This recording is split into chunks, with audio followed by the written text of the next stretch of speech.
Saudaraku, sebenarnya apa yang kita cari? Kita hidup di gunung, merindukan pantai. Kita hidup di pantai, merindukan gunung. Kalau kemarau kita tanya, kapan hujan? Di musim hujan kita tanya, kapan kemarau? Diam di rumah, inginnya pergi. Setelah pergi, inginnya ke rumah. Waktu tenang, ingin cari keramaian. Waktu ramai, ingin cari ketenangan. Ketika masih bujang, mengeluh ingin menikah. Sudah berkeluarga, mengeluh belum punya anak. Setelah punya anak, mengeluhkan biaya hidup dan pendidikan.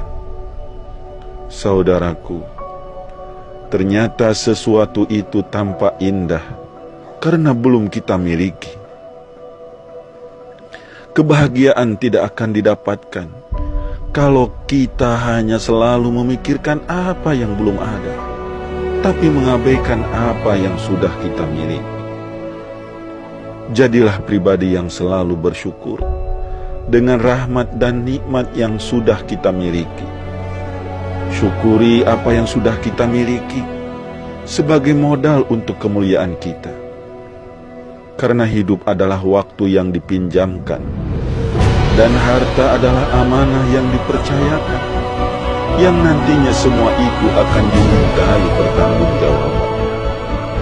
Bersyukurlah atas napas yang masih kita miliki. Bersyukurlah atas keluarga yang kita miliki. Bersyukurlah atas pekerjaan yang kita miliki. Bersyukur dan selalu bersyukur di dalam segala